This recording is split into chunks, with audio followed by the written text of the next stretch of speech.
तृतीयक उपभोक्ताओं का प्रतिनिधित्व करते हैं।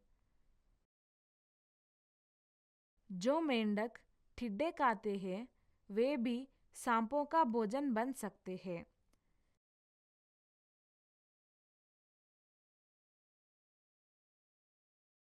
इस उदाहरण में सांप तृतीयक उपभोक्ताओं का प्रतिनिधित्व है।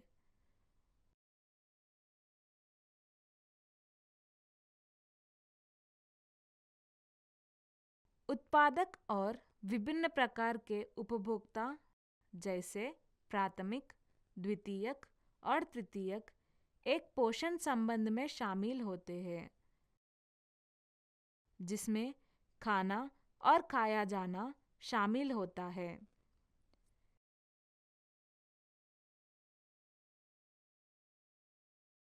यह पारिस्थितिकी तंत्र में विभिन्न भोजन स्तरों का प्रतिनिधित्व करते हैं।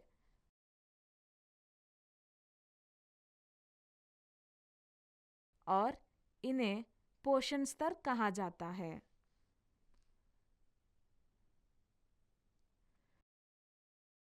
पारिस्थितिकी तंत्र में प्रत्येक जीव एक विशिष्ट भोजन स्तर पर होता है, जो उसके पोषण स्तर यानी ट्रॉपिक लेवल का प्रतिनिधित्व करता है।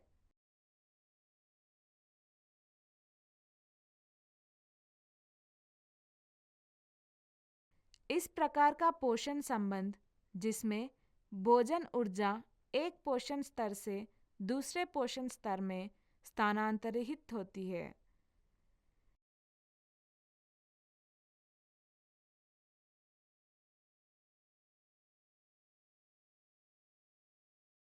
खाद्य श्रृंखला यानी फूड चेन कहलाता है। किसी भी खाद्य श्रृंखला में उत्पादक पहले पोषण स्तर का प्रतिनिधित्व करते हैं और विभिन्न उपभोक्ता स्तर क्रमिक पोषण स्तरों का प्रतिनिधित्व करते हैं। एक आदर्श स्थिति में एक खाद्य श्रृंखला में अधिकतम 3 या 4 पोषण स्तर ट्रॉपिक लेवल्स होते हैं।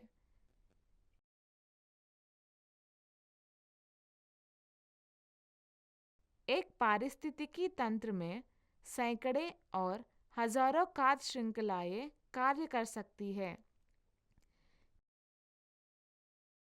इसका कारण यह है कि किसी भी दिए गए पौधा विभिन्न प्रकार के प्राथमिक उपभोक्ताओं यानी प्राइमरी कंज्यूमर्स के लिए भोजन के रूप में उपयोग किया जा सकता है। प्रत्येक प्राथमिक उपभोक्ता बदल में कई प्रकार के द्वितीयक उपभोक्ताओं के लिए भोजन बन सकता है और इसी तरह यह क्रम आगे बढ़ता है। खाद्य श्रृंखलाओं को मुख्य रूप से 3 प्रकारों में वर्गीकृत किया जा सकता है। 1. ग्रहण या शाकाहारी खाद्य श्रृंखलाएं।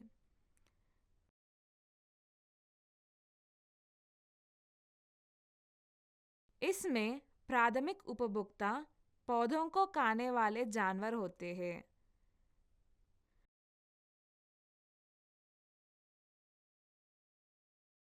हमारे पारिस्थितिकी तंत्र में अधिकांश भोजन श्रृंखलाएं इस श्रेणी में आती है। इस प्रकार की श्रृंखलाओं को शिकार करने वाली खाद्य श्रृंखलाएं भी कहा जाता है।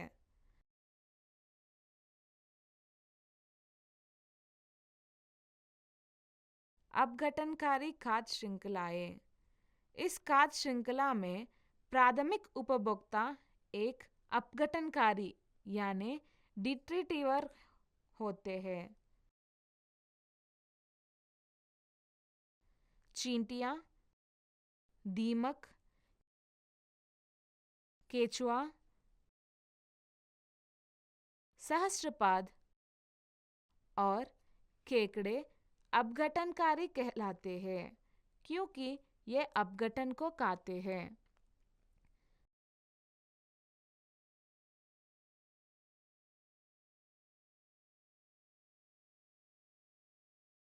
अपघटन मुख्य रूप में गिरे हुए पत्ते, मृत पेड़ों के हिस्से और इसी प्रकार के जैविक पदार्थों को संदर्भित करता है।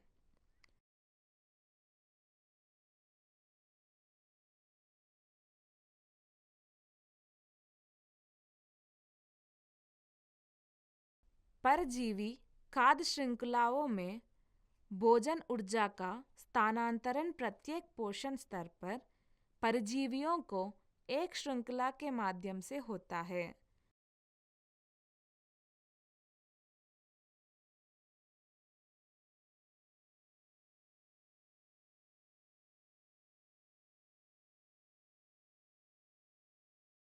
यह पक्षी पेड़ों पर परजीवी होते हैं।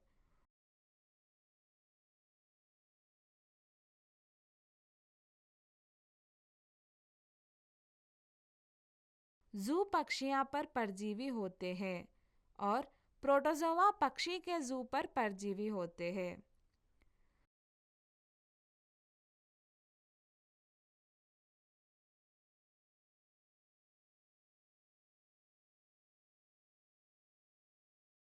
चूंकि अधिकांश जीव एक से अधिक प्रकार के खाद्य पदार्थों पर भोजन करते हैं,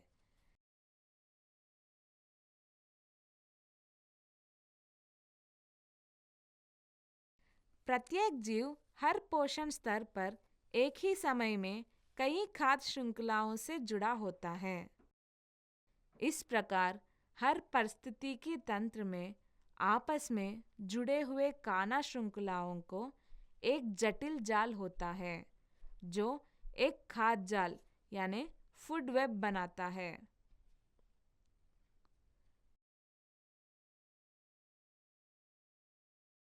पारिस्थितिकी तंत्रों के प्रकार। अजैविक और जैविक तंत्रों के कारण विभिन्न पारिस्थितिकी तंत्र विभिन्न तरीकों से विकसित होते हैं।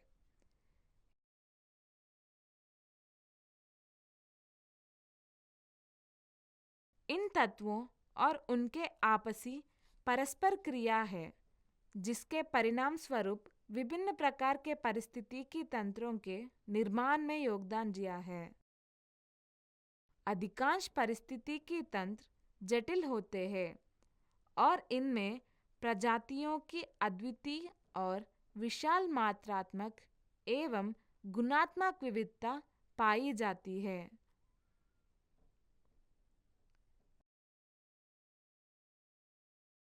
भारत जैसे उष्णकटिबंधीय देश से पारिस्थितिकी तंत्रों में कुछ प्रजातियों के जीवित जीव बहुत बड़ी संख्या में हर जगह पाई जाती है।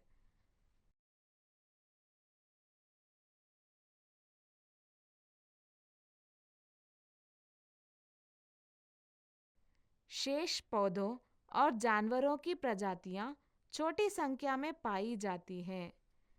कुछ प्रजातियां तो बहुत कम संख्या में होती है।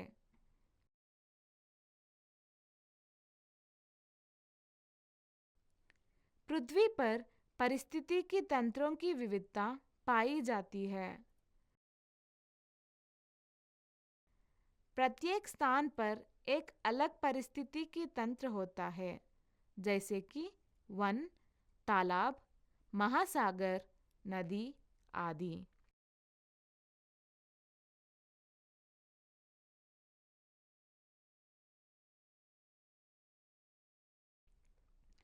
पारिस्थितिकी तंत्रों के प्रकार आकार, स्थान, जलवायु और पौधों और जानवरों की प्रजातियों के आधार पर बनते हैं।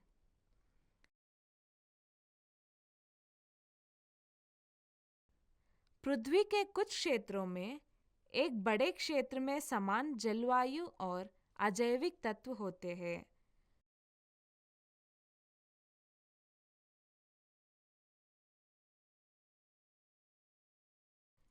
उन क्षेत्रों में रहने वाले जीव भी समान होते हैं। इसलिए एक विशिष्ट पारिस्थितिकी तंत्र एक विशाल क्षेत्र में विकसित होता है। ऐसे बड़े पारिस्थितिकी तंत्रों को जैव मंडल बायोम्स कहा जाता है। इन जैव मंडलों में कई छोटे पारिस्थितिकी तंत्र होते हैं। पृथ्वी स्वयं एक विशाल पारिस्थितिकी तंत्र है।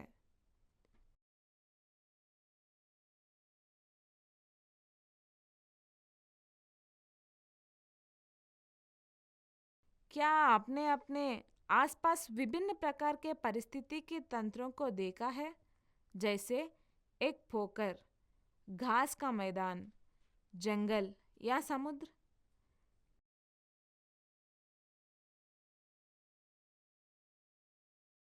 क्या आपने कभी सोचा है कि इन सभी में क्या सामान्य है? इसी प्रकार एक महासागर, एक मुहाना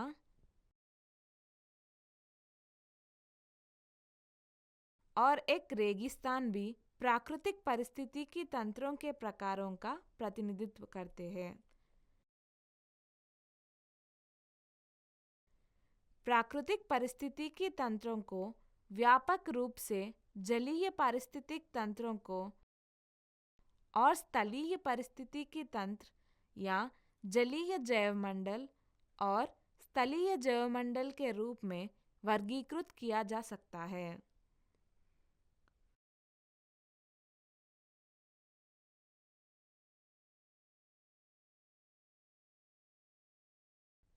निवास योग्य क्षेत्रों के आधार पर पारिस्थितिकी तंत्रों को इस प्रकार वर्गीकृत किया जा सकता है।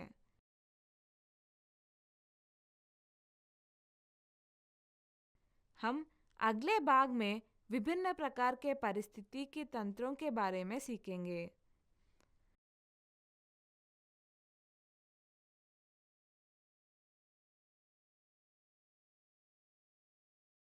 पाठ का सारांश। एजी टैंसली ने पारिस्थितिकी तंत्र शब्द का प्रयोग किया था। जैविक और अजैविक तत्वों के बीच आपसी संबंध को एक पारिस्थितिकी तंत्र के भाग के रूप में अध्ययन किया जा सकता है। जीवित चीजें जैसे पौधे, जानवर और सूक्ष्मजीव पारिस्थितिकी तंत्र के जैविक घटक होते हैं।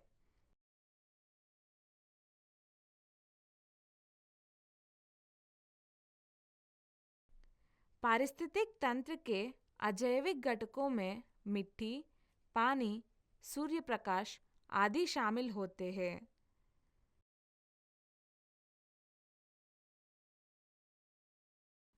हमारे चारों ओर कई पारिस्थितिकी तंत्र होते हैं। खाद्य श्रृंखलाएं यानी खाद्य जल जैविक और अजैविक घटकों के बीच पोषक तत्वों और ऊर्जा के रूप में आपसी निर्भरता को समझाते हैं।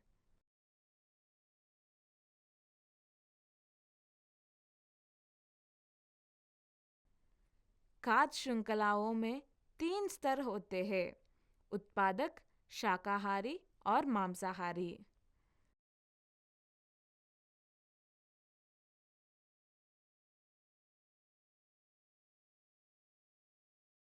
अपघटक प्रत्येक स्तर का एक अभिन्न भाग होते हैं।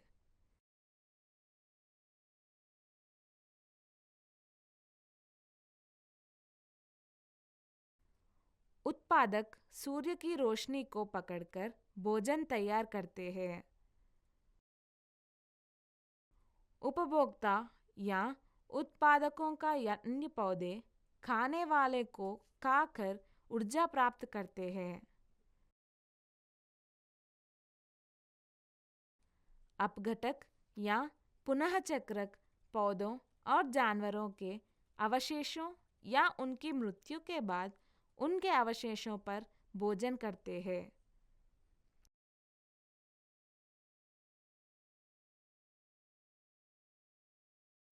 प्राकृतिक पारिस्थितिकी तंत्रों में स्थलीय और जलीय पारिस्थितिकी तंत्र शामिल होते हैं।